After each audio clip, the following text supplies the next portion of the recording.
Debemos construir una relación de enorme significación, no solamente para este tiempo, sino visualizando por lo menos el año 2040.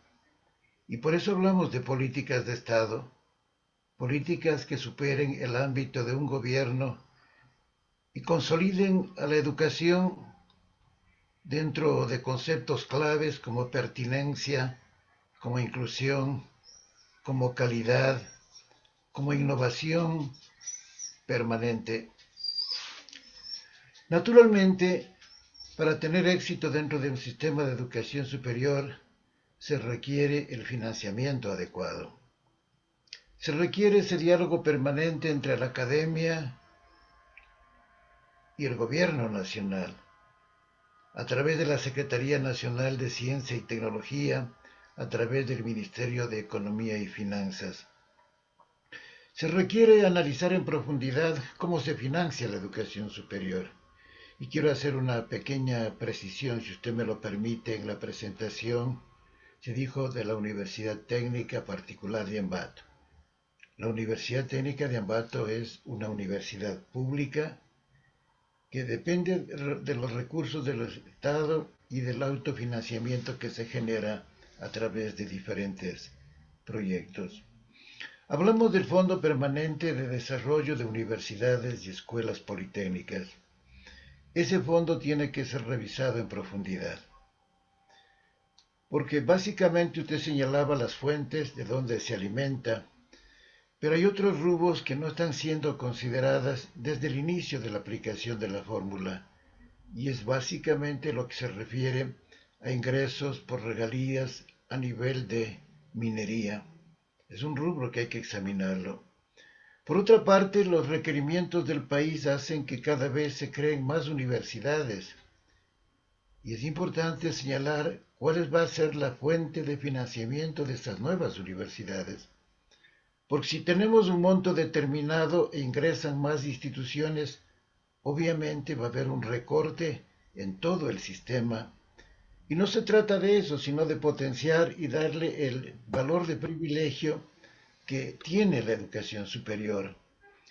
Cada dólar destinado a educación es básicamente crecimiento de personas, es crecimiento profesional que le beneficia al país.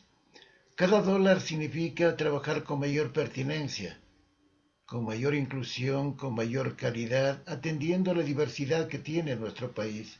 Pero esos son los dólares, doctor Naranjo, que quizá le han sido recortados a las 8 universidades en esta ocasión, hablando del presupuesto de lo que queda del 2021. He estado dialogando con las universidades particulares sobre un asunto becas. Las becas son fundamentales. ¿Cómo no quisiéramos que se incremente becas? ¿Cómo no quisiéramos que mayor cantidad de jóvenes puedan tener su espacio en la educación superior con base en sus capacidades y que la población más vulnerable tenga atención y demuestre el talento que existe en nuestro país? Y entonces estamos buscando ese camino de diálogo para ver qué sucede con las becas que tienen esa finalidad en las universidades, que yo lo llamo misionales y que han sido impropiamente denominadas cofinanciadas. No hay un cofinanciamiento, hay básicamente un apoyo a becas de los estudiantes. Ahora, el CENESID, por lo menos sus portavoces, han señalado que es falso que el gobierno haya eliminado becas. Estas han sido eliminadas por decisión propia. Hablamos de las 8 instituciones, las que recibiendo fondos públicos ahora pretenden desentenderse del derecho de nuestros jóvenes de recibir una beca. Es decir, la responsabilidad se traslada al otro lado. Sí, desde mi perspectiva, la confrontación no es buena para el país en este momento. Es básicamente sentarnos a dialogar cómo enfrentar la problemática, siempre pensando no en términos particulares o individuales, sino pensando en país. Porque a todos nos interesa que este tipo de problemas se solucione, porque tenemos graves problemas a resolver a nivel de diferentes instancias. Hablo de desnutrición, hablo de desempleo, hablo de la integralidad del sistema. porque no se trata solamente de la educación superior, se trata de la educación inicial, de la educación básica, del bachillerato, de los institutos técnicos y tecnológicos, que son el soporte del desarrollo productivo de cualquier país del mundo. Se trata de estar en los nuevos escenarios que nos plantea el mundo, como es la revolución 4.0, la transformación digital, pero asimismo las enormes lecciones que nos plantea la academia y nos plantea esta pandemia que hemos sufrido, en términos de que debemos dar nuevas respuestas. Si vivimos en el ámbito tecnológico, en el tiempo de la nanotecnología, de la robótica, de la inteligencia artificial, del análisis de Big Data, por señalar ejemplos, si vivimos simultáneamente el mundo de la necesidad de especialidades médicas, de la atención a las personas diferentes, de atención a aquellos adultos mayores que requieren un tratamiento especializado, que requiere darle confianza a un país, porque la pandemia deja huellas enormes en familias que han perdido amigos, compañeros, familiares, y eso implica realmente un trabajo colectivo, y la educación es el factor fundamental para encontrar aquellos puntos de encuentro, sabiendo que tenemos que construir unidad en diversidad. Bueno, suponemos que el tema presupuestario ya lo aclararán debidamente el Ministerio de Finanzas y estas 8 entidades particulares. Pero estamos viviendo tiempos de reforma. Usted ha visto cómo el gobierno nacional, el propio presidente Lasso fue hasta la Asamblea Nacional y entregó un paquete de reformas a la LOES. ¿Qué encuentra usted de positivo en esa propuesta gubernamental? Siempre es positivo saber que hay reflexión en el país sobre educación y educación superior para responder a las inquietudes de nuestra juventud, para responder al desarrollo sostenible de nuestro país. Necesariamente, cada proyecto es básicamente un documento de trabajo sujeto al escrutinio no solamente de la Asamblea, no solamente del sector educativo, sino de todo el país. Y ahí tendremos que ir perfeccionando todos los documentos que se vayan presentando. Tengo conocimiento que hay varios proyectos que están en la Asamblea Nacional. Un tema que siempre nos ha preocupado es el tema de la autonomía. Y quiero señalar con absoluta claridad que la autonomía tiene 4 dimensiones fundamentales que consagra la Constitución. Autonomía académica, que permite dar respuestas oportunas en diversificación de carreras, pero es también autonomía administrativa, también es autonomía financiera para darle sostenibilidad financiera, es autonomía orgánica. Entonces la autonomía tiene que ser revisada en su integralidad y siempre sabiendo los 3 componentes básicos que les señalé al inicio: pertinencia, respuestas válidas para las necesidades del país y del mundo, inclusión, atención a la diversidad y calidad. Pero La ¿cómo calidad es el resolver, sello de doctor garantía de Naranjo, una educación. esta dicotomía que plantea el presidente Guillermo Lasso, de que los jóvenes deben tener la libertad para poder seguir la carrera que ellos desean y no la que el Estado supuestamente les está obligando? Bueno, en realidad, desde la reforma de 2010 hubo un dirigismo estatal, eso es incuestionable. Es importante que el joven escoja la carrera que quiere, siempre desde la perspectiva de un análisis integral de sus aptitudes y de la proyección de país. Y es un tema que no se lo ha discutido en profundidad. Yo he planteado en algunas ocasiones la necesidad de que en el bachillerato, el último año de bachillerato, sea un año de descubrimiento de aptitudes, de orientación, y le he llamado pretécnico, pretecnológico, preuniversitario, prepolitécnico. Ahí se debe trabajar intensamente con perfiles de ingreso y perfiles de egreso. ¿Cuáles son las competencias que debe tener un bachiller para ingresar a las instituciones de educación superior? ¿Y cuáles son las exigencias que tiene la universidad en ese encuentro permanente con todo el sistema para lograr resultados?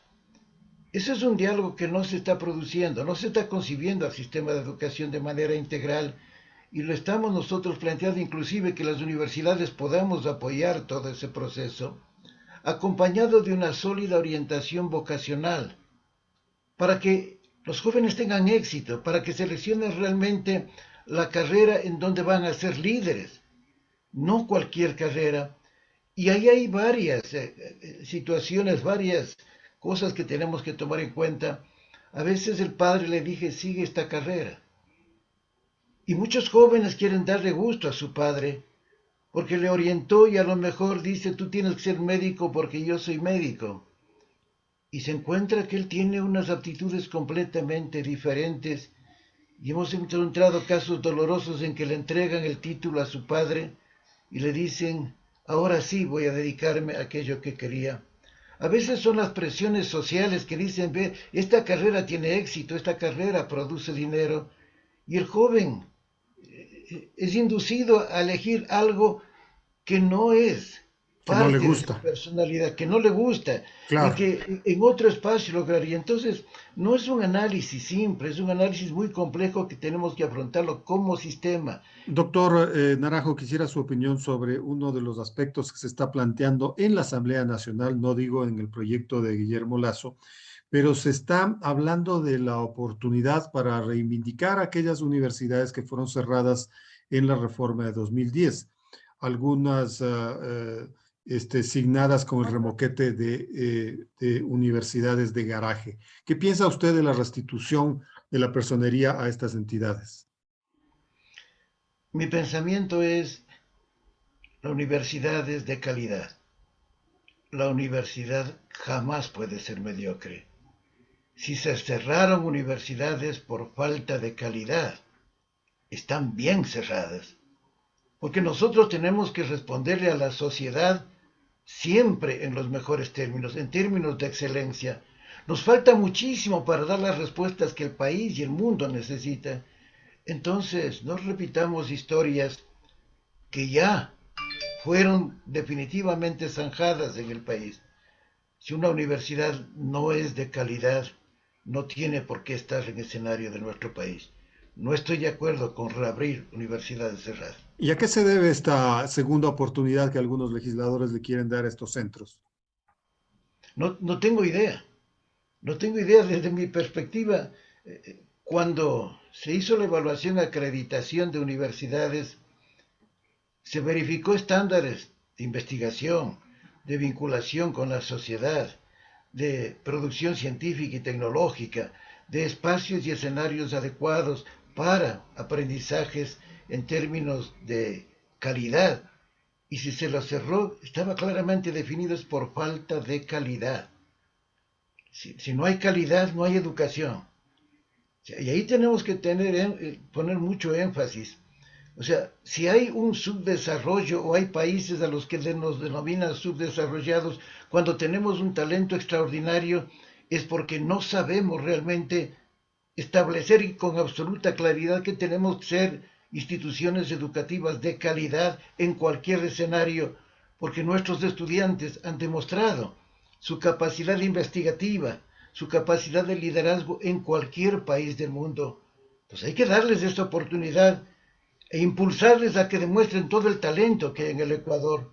Solamente cuando seamos visibles en el mundo, en investigación, en innovación, en internacionalización, nuestro nombre sonará realmente y dejará huella profunda para entender que tenemos un camino trazado y la educación es el factor que más influye en ello. Doctor Naranjo, apenas el debate de las reformas de la ley ha empezado. Vamos a hacer el seguimiento correspondiente en la Asamblea Nacional y lo convocaremos nuevamente agradeciéndole por estos minutos que nos ha dispensado. Gracias, doctor Naranjo, por la entrevista. Un gusto haber dialogado con ustedes y siempre a la orden. Gracias, doctor. Ha sido el doctor Galo Naranjo, el rector de la Universidad Técnica de Ambato. Vamos con Carolina y más información.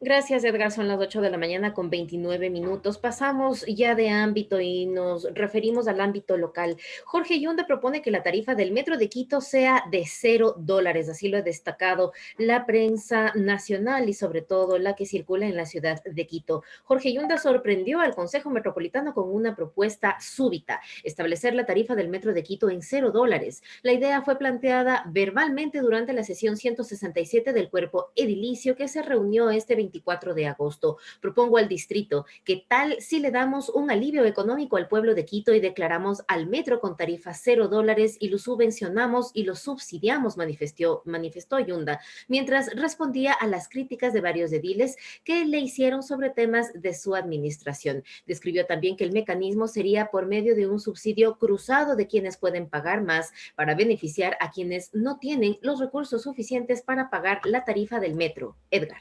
Gracias, Carolina. Ya está con nosotros Cristóbal Buendía. Él pertenece al Observatorio Ciudadano de Movilidad, a quien le preguntamos qué elementos técnicos nutren a esta propuesta, como dice Carolina, súbita del señor Jorge Yunda de plantear la tarifa cero para el servicio del Metro de Quito. Cristóbal Buendía, buenos días. Apreciado Edgar, muy buenos días. Carolina, muy buenos días.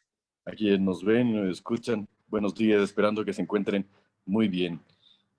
Bueno, es un anuncio con muy poco elemento técnico dentro del punto de vista de transporte. Yo creo que más se compadece a un anuncio de carácter político, de carácter comunicacional político, que un poco pretende, creo yo, distraer ciertas discusiones que hoy la coyuntura política lleva adelante sobre temas sustanciales. Sobre el propio Metro de Quito, por ejemplo, el hecho de que van más de 2 años de retraso de esta obra y que no se avisora ninguna posibilidad real para que efectivamente su operación sea una certeza para la ciudad.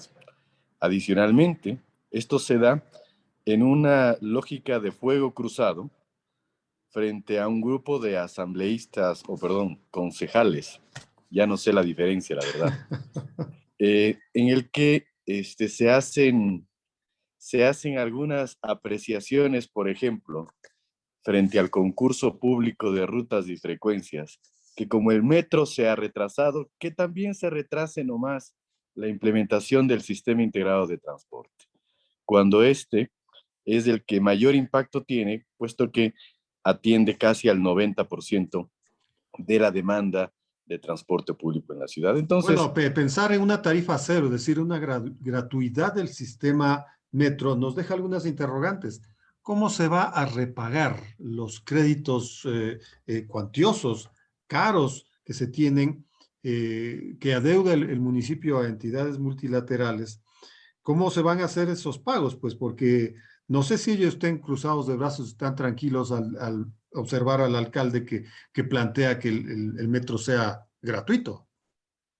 a ver, Félix, una puntualización importante. Nunca el repago de las obligaciones crediticias de la ciudad por este proyecto estuvieron atados al tema de la tarifa. No, no es por ahí. Pero sí deben estar muy preocupados los multilaterales, principalmente por la suerte o el destino que este proyecto va a tener. Porque fíjese, ahora se nos plantea un tema de tarifa cero, que un poco lo que busca es generar adhesiones de carácter político, vuelvo y repito, distraernos en discusiones que no van hacia lo fundamental. Es una lógica más de política, perdón, de comunicación política. Entonces, los multilaterales, ¿qué van a pensar? Que no hay certidumbre, que no hay seriedad frente al tratamiento de un proyecto tan importante, con un nivel de inversión de tal volumen, y obviamente la inseguridad frente a la certeza de la viabilidad operacional de este proyecto, obviamente hoy se pone más en duda. ¿O es que subiría el subsidio que necesariamente tiene que otorgar la municipalidad al servicio? Este subsidio ya en 2019 fue de 40 millones y ahí se hablaba o se empezaba a discutir de la tarifa y se establecía más o menos como 35, 40 centavos. Ahora ya, de lo que yo recuerdo, hace algunos meses se fijó esto en 40 centavos y 60 centavos, si es que la tarifa iba a servir para los alimentadores y para el sistema en general. ¿De dónde va a salir, pues, ese incremento del subsidio? Si es que se le regala el pasaje a la gente. Algunos elementos técnicos. Fíjese usted lo deschavetada de esta sugerencia o de esta idea, porque no es un proyecto, es una idea planteada por el alcalde. Apenas entre el 10 y el 12% de la demanda global del transporte público se va a transportar en el metro. Y vamos a destinar aproximadamente el 90% del subsidio a la operación de este modo de transporte, porque el metro no es todo el sistema de transporte público, es una parte pequeña, con gran consumo presupuestario y con gran consumo de recursos, eso sí. Entonces, número uno, el subsidio no sería al metro, no se debería visionar hacia el metro, sino hacia el sistema integrado de transporte, en donde efectivamente la interconectividad de los modos, principalmente en superficie, es el que le va a posibilitar la sostenibilidad de este sistema. Número uno. Número dos, es conocido en el mundo desde hace más de 20 años, Edgar, de que el servicio del transporte público, el servicio público de transporte público no se financia exclusivamente de la tarifa. Existen otro tipo de ingresos, otro tipo de conceptos que generan ingresos que aportan a la posibilidad del financiamiento del metro. Así lo recoge ya la ordenanza 17-2020 que se aprobó hace más de un año y medio. Yo lo que sugeriría al señor alcalde es que se ponga a trabajar sobre lo que efectivamente la planificación ya lo determinó, que es el Fondo Metropolitano de Financiamiento de la Movilidad, en el que se deberían destinar los recursos, por ejemplo, de las multas de tránsito, de la publicidad, de la matriculación vehicular, de los parqueos, etcétera, etcétera, etcétera, para gestionar los recursos no para el metro, sino para el sistema integrado de transporte y que se ajuste obviamente a niveles de decencia, principalmente para la ciudadanía. Ahora, donde no existen propuestas que han sido calificadas como demagógicas, ni tampoco ideas sueltas, como usted ha mencionado en esta entrevista, es en el tema del trolebús y los alimentadores, que ya van a subir 10 centavos desde los próximos días. Y claro, ya hay algunas reacciones ciudadanas en esta etapa de carestía creada por la pandemia. No sé si tenga éxito esta que ya es una disposición. ¿Qué opina usted? Sí, debería tener éxito. ¿Por qué? Porque la ordenanza 17-2020 establece que efectivamente se debe hacer una actualización de la tarifa siempre y cuando exista una mejora sustancial al servicio, a la calidad del servicio de transporte público. ¿Y Porque existe eso? eso es lo que hay que verificar. Pagar 35 centavos, es decir, un 40% más de lo que hoy pagamos, Edgar, perdón, 40%, no es poca cosa, Claro. frente para tener un servicio en las mismas condiciones que tenemos hoy sería desastroso.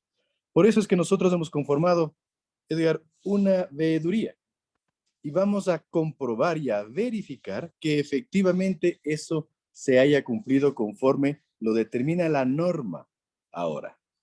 Y si es que no es así, obviamente quienes sean los responsables de esta inconducta, de esta transgresión, serán reos de sanciones, por lo menos en el nivel administrativo. Pero bueno, usted habla Entonces, de una veeduría que supone un protocolo, supone, ¿no es cierto?, una serie así de es. elementos y pasos que tienen que observarse. Pero, a ver, usted es un estudioso del tema Así y es. está pendiente, tiene un seguimiento constante a la actividad del transporte municipal. ¿Usted cree que hay las características para que en este momento cueste 35 centavos? Se avisora ciertas mejoras, Edgar, y me refiero a una puntualísima, al Centro de Control de la Movilidad, donde ya las operadoras tienen la obligación de reportar en línea a través de mecanismos tecnológicos el, el nivel de operación, es decir, tiempos de viaje, velocidades de operación, identidad de los conductores, inicio y finalización de las jornadas de la prestación del servicio, entre otras cosas. Que eso ya nos da información para saber en qué situación está prestándose el servicio para la ciudadanía. Creo que es una línea base muy importante. Ahora el segundo paso es que si es que esa información genera, por ejemplo, fallas o inconductas, efectivamente hay en las sanciones. Es decir, algún efecto debe existir. Hoy de nuestra comprobación vemos que ya existe esta plataforma, que ya ciertas operadoras efectivamente están transmitiendo esta información que nos permite vislumbrar un escenario de mejor y mayor control. Porque fíjense ustedes, fíjense, hay algo que es importantísimo. Ayer uno de los buses que justamente pertenece a una de las operadoras que no participó del concurso de rutas y frecuencias y que hasta ahora no actualiza su tarifa. ¿Por qué? Porque no ha cumplido con los indicadores, perdió los frenos y se accidentó en el norte de la ciudad. Y frente a eso, ¿cuál es la respuesta institucional? Bajar las revisiones técnicas vehiculares de 2 a 1. Perdón el disgregar esto, pero No, creo es que que es es correcto, importante. porque parece que Creo que es todo a importante. veces tiene que ver con entornos de orden político, ¿no? O el pago de Exactamente. favores, como se ha mencionado en los últimos días. Porque Exactamente. muchos Entonces hay que dirigentes comprobar. participaron, por ejemplo, en la contramarcha del doctor Yunda de ya va a ser un mes.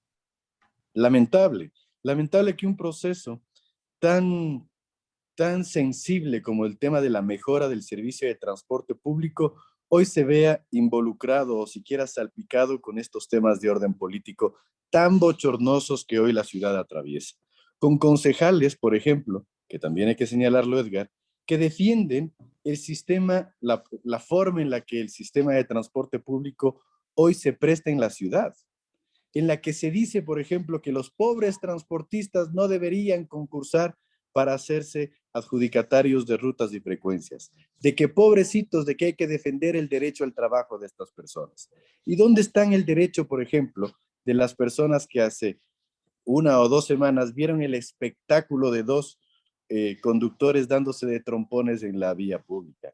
¿Dónde está el derecho de las personas que sufrieron daños porque un bus de transporte público parqueado se le fue los frenos y acometió hacia algunos vehículos hace aproximadamente un mes? Entonces, lamentablemente, el estado de deterioro ético que hoy el Consejo Metropolitano tiene se está un poco salpicando hacia la implementación de un sistema integrado de transporte que lleva años, años siendo ansiado por la ciudadanía y que efectivamente es la respuesta a esta terrible problemática. Apartémonos un poco de esta dinámica, de esta disputa que se tiene en el municipio de Quito y de estas disposiciones sobre elevación de tarifas en el sistema de transporte controlado pues por el municipio de Quito. Ayer, pues todos los ecuatorianos y en el mundo, entiendo, deben haber visto un panorama dantesco, ¿no es cierto? Un vehículo 4x4 que sencillamente se invade la vereda y atropella a una humilde mujer. Eh, ¿Qué se puede hacer en estos casos? Esta es un poco la figura o el entorno en el cual se maneja el tránsito en esta ciudad.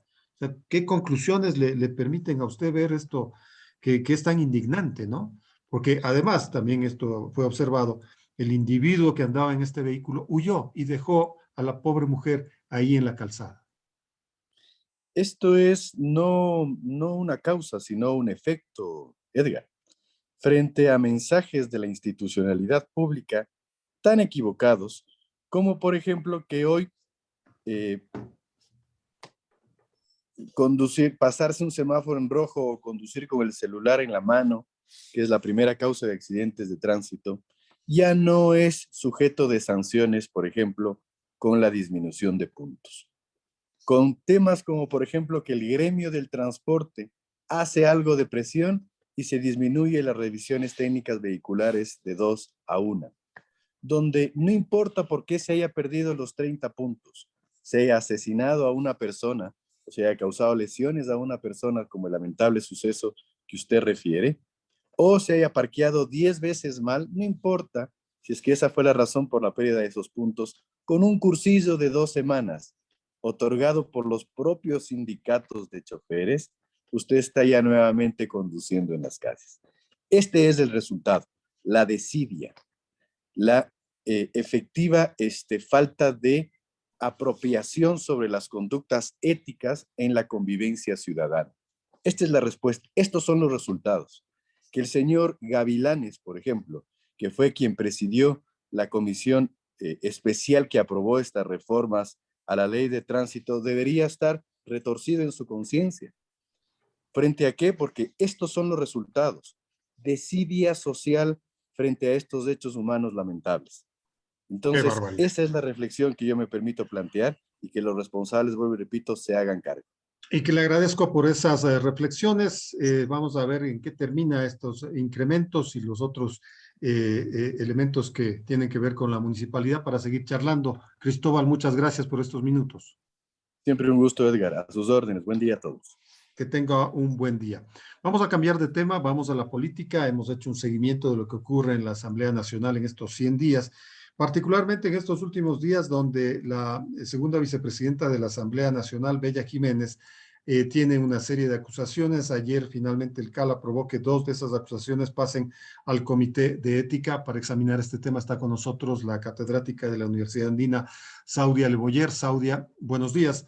Esto resume un poco los 100 días de trabajo de la nueva Asamblea.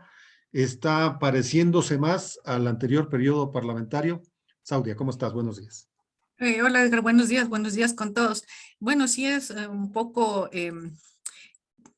como para criticar lo que ha pasado los primeros 100 días en la Asamblea, llamémoslo así, sus primeros 100 días, porque deberían estar debatiendo, creo yo, con todo respeto, temas que son más delicados o que son más importantes ahorita para el país. O sea, ¿dónde está el aporte que ellos están pensando hacer en la reactivación económica? Ya tenemos el plan de vacunación y esto no hay como verle solo como capítulos, ¿no? Esto es una cuestión integral, entonces yo creo que se debería estar trabajando también en otro tipo de temas y sí es un poco vergonzoso que estén recién estrenados y ya vayamos en segundo escándalo y con avisos de ellos mismos que pudieran haber más al interior de la Asamblea justamente por incumplimiento de normas que están en la ley, de lo que tienen prohibido hacer. Entonces, bueno, vemos que los niveles jerárquicos crecen en el problema de los diezmos. Ahora se trata de la segunda vicepresidenta de la Asamblea Nacional. Ante eso, es público y notorio lo que ha sucedido. La izquierda democrática ha expulsado a Bella Jiménez, que ayer reaparece y amenaza a todo el mundo. Bueno, lo que pasa es que, a ver, no solamente se ha amenazado, sino que ya se ha dicho las típicas justificaciones, me sacaron de contexto, no dije eso o no quise decir eso. Entonces, ahí también hay un tema del tipo de formación política que dan. Sí, la izquierda democrática hace un gesto político al decirle el expulso. Pero ¿acaso no fue un cuadro formado por ella o estamos en la típica cacería de candidatos de último minuto, vengan aquí, no sabemos quién es? Eso también te habla mucho del sistema político, del sistema de partidos que no están haciendo su parte, que es la formación y ayudar a que los cuadros que se presentan a las elecciones cumplan un mínimo, porque el tema de la política es un tema de servicio público. Y esa parte de las palabritas servicio público parece que se olvidaron hace rato. O sea, servicio público no es me voy y me enriquezco, sino que voy a trabajar en un proyecto político que me interesa. Entonces, claro, a mí me parece que es simpático, sí, le expulsamos, sí, que es simpático, voy y le establezco yo mismo la denuncia dentro del comité respectivo, pero ¿y dónde está todo el trabajo previo que debieron haber asumido? Y también dónde está la posibilidad de, bueno, también ya hay la costumbre, ¿no? O sea, te están investigando, tienes grilletes y sigues en funciones públicas. Antes se llamaba, había un poquito más de respeto hacia lo público y la gente lo mínimo que hacía era separarse de su cargo, renunciar. Si no quieren renunciar, pidan una licencia hasta que puedan solventar. Pero claro, nos estamos acostumbrando un poco a esta política de que no importa, o sea, ¿cuál es el problema? Que yo tengo un grillete. Entonces eso sí te habla muy mal de el trabajo que se está haciendo dentro de los partidos y de los políticos en sí, que no entienden que esto es un tema de servicio público. Claro, y los temas de la corrupción obviamente siempre están en la palestra. Lo de Bella Jiménez está englobada en ese concepto.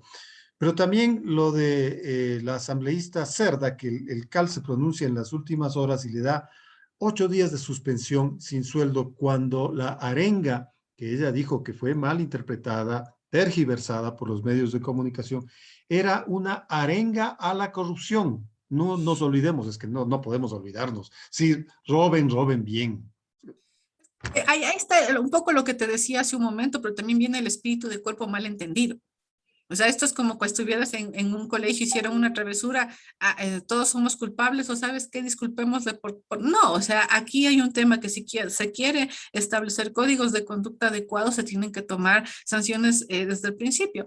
Que no les guste perder un legislador, bueno, tienen el suplente. Vuelvo al principio, ¿a quién están poniendo? O sea, gente que está entendiendo la política, sí, porque es bien fácil culpar al otro. O sea, también tenemos un tema que los políticos siempre responsabilizan que a la prensa, que al que me investigó o a una tercera persona. O sea, siempre vamos a encontrar culpables cuando no queremos asumir un tema de responsabilidades. Entonces es lamentable que teniendo un cuerpo colegiado, en este caso, y dentro de la misma asamblea tienes el comité de ética y que tomen acciones de este tipo. ¿Y qué pasó? Sí, o sea, no hay un delito penal. Ya, entonces, bueno, está bien, no lo vuelvas a hacer. Bueno, Pero, es que ¿qué todos los mensaje ojos está están ahorita dando? en el comité de ética, especialmente para Bella Jiménez, ¿no? Pero solamente para descartar esta posibilidad. Ella habla en sus audios de que confirmó gente en hospitales, para lo cual se necesita Ministerio de Salud, confirmó gente en la CTE, para lo cual se necesita el Ministerio de Transportes, ¿no es cierto? Entonces, ¿son los descargos de estas entidades del Ejecutivo lo suficientemente convincentes? Ahí yo creo que habría que hacer una investigación bien grande, porque solamente decir yo los nombro, eso es bueno, porque está asumiendo la responsabilidad política y pública, pero habría que investigar si los nombres que se mencionan también en los chats, o porque ahí se dijo tal persona, yo la puse, ¿no? Habría que investigar. Y si es que esa persona hay que separarla, pues hay que separarla, porque ya políticamente hubo una asumida de responsabilidad, pero habría que revisar todo eso, porque ya como país tenemos un montón de malas experiencias sobre esto. O sea, el último escándalo horrible fue el caso de los hospitales en plena pandemia, pero también ha habido casos eternos que tú debes recordar y que creo que en estos días se ha hablado algo al respecto, que era de la red Peñaranda, que llevó Claro, por justamente, supuesto. que era partidas presupuestarias, algo así, ya no me acuerdo ni bien Sí, el eran caso. partidas presupuestarias que se entregaron a los legisladores de la Comisión de Exacto, ¿y qué fue Presupuesto lo que y que pasó? ellos se dispusieron como pudieron. Exacto. ¿Qué fue lo que pasó? Ahí no hubo problemas. 17 fueron separados en 3 sesiones legislativas donde se hablaron de los pelos, hubo problemas entre los bloques, pero finalmente hubo una acción. Porque claro, había que demostrar que había una lucha real contra la corrupción. Acababa de caer un gobierno justamente por acusaciones de corrupción. Entonces, ahí es cuando los políticos tienen que hacer gestos políticos, no solo declaración. Entonces, es importante que el ministro, porque fue el de transporte que dijo, sí, o sea, yo soy responsable, está bien, pero ahora hay que ver qué investigación hace adentro y habrá que hacer un seguimiento desde la prensa, obviamente, para ver si es que se logró determinar qué pasó y en los demás espacios también. Bueno, el saldo de los 100 días en algunos números. 10 camisetazos, 11 leyes tramitadas, muchas de ellas del periodo anterior, 22 resoluciones, 15 exhortos. Estos dos ítems son de los más criticados porque aquí hay una abierta pérdida de tiempo. Ujú. Las faltas a las sesiones en donde la presidenta de la Asamblea encabeza esta lista, un juicio político archivado, el de René Ortiz, y un juicio desarrollado con Pablo Celi, censurado. Este juicio la presidenta de la Asamblea magnifica a más no poder. Ese es el saldo con algunos números.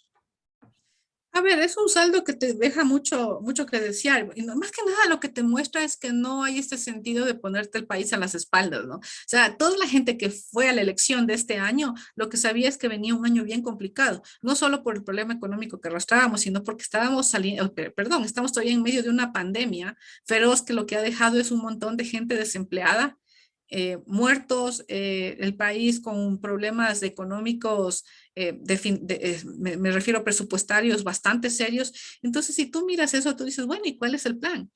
Porque por otro lado, también yo te podría aumentar, bueno, cuánta de esa gente ha estado a favor en las posiciones de ciertos sectores que no quieren que se cambie nada en normativa, que no quieren que se tope, estoy hablando del Código del Trabajo, donde lo que dicen es, bueno, queremos también toda esta gente. Entonces, ahí tú lo que ves es que hay como una suerte de que no hay una agenda clara, que lo único que quieren es sacar sus agendas de tipo a veces personal / partidaria, um, ahí tú ves que el problema que tú tienes con un congreso que no, con una asamblea que no te hace un peso o un apoyo para sacar adelante un proyecto de país.